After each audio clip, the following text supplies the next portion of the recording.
Thanks for joining me for my May 7th, 2020 forecast during my May forecast challenge to raise money for the Neighbors Pantry in Londonderry, Vermont.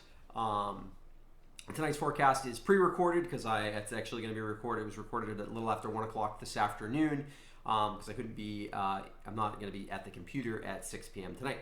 Couple of things. We're going to mostly focus on a potential snowstorm, believe it or not. It's not really a snowstorm.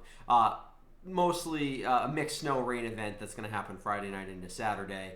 But it's the most interesting thing going on weather-wise. There probably will be a bit of a slushy accumulation, but nothing really that's that big of a deal in terms of what we need to deal with. But just to look at the weather for today, haven't had our high temperature yet for the day, probably, although we may have. But our low temperature this morning was 30 degrees. We haven't had any measurable precip, at least in the last week. And so the flowers are starting to really pop up. So that's the weather picture of the day as it stands.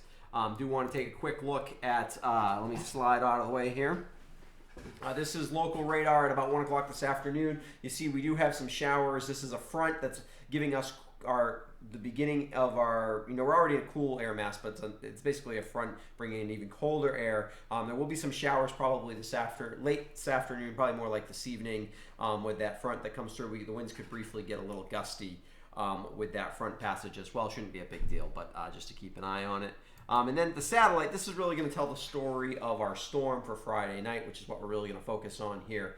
You can't quite make it out, but there's a big we have this huge ridge with a storm underneath it over the North Atlantic that's kind of pushing backwards across Canada, and there's this cold pole of air here right now over Hudson Bay, and you can actually just kind of see sometimes this like drain effect is we're draining air directly from the North Pole, basically down across the eastern part of the United States. That is how we're going to get the ingredients for a potential May snowstorm. Again, is too strong a term, but a cold rain and a little bit of snow mixed in, slushy accumulation event in almost the middle of May now.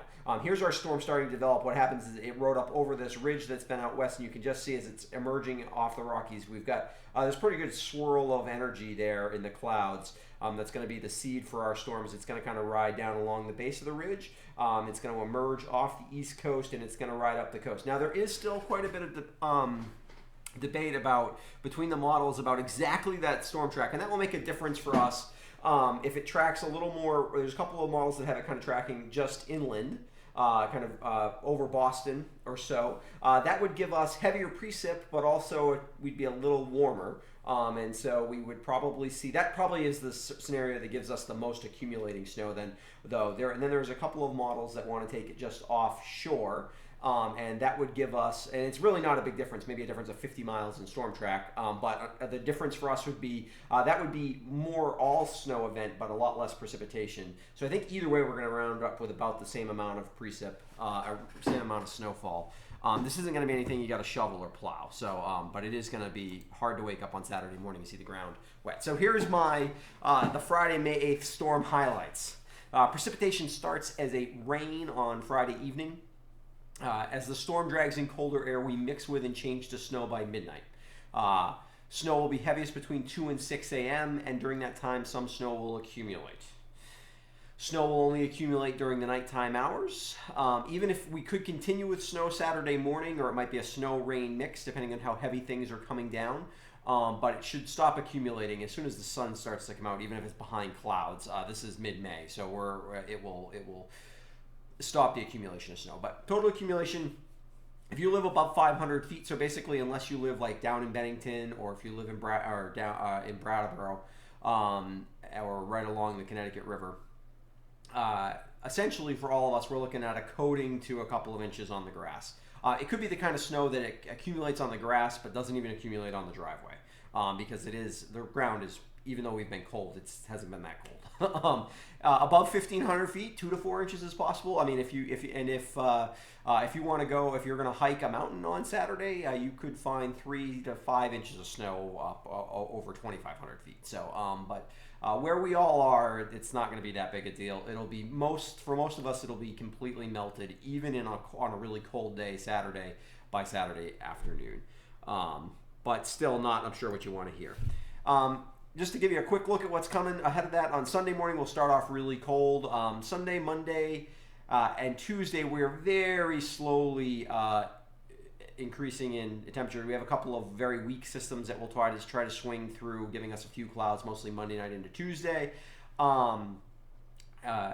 Wednesday and Thursday we start to get a little warmer. Still kind of cool for this time of year, but we are pushing towards what looks like a warm-up, maybe a big warm-up, and maybe an extended warm-up coming late into next week, into the weekend, and it does look like our pattern may finally be shifting.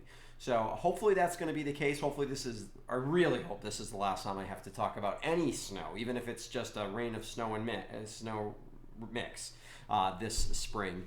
Thanks again for joining me for all my forecasts. If you would like, you can support the Neighbors Pantry this month by becoming a patron of mine. And so to do that, there's the Patreon site that I am using for that. Basically, anything that I take in financially this month will go towards the Neighbors Pantry. And then if you want to continue to be a patron of mine after this month, I appreciate that, and I will use those funds to improve the quality of my forecasts, mostly the equipment I'm using. I'm not going to go back to school, so the forecast quality will probably be the same, but they'll look prettier. And also hopefully allow me to do at least a couple of these a week forecasts. So I hope you're staying safe and healthy, and we'll see you again tomorrow night.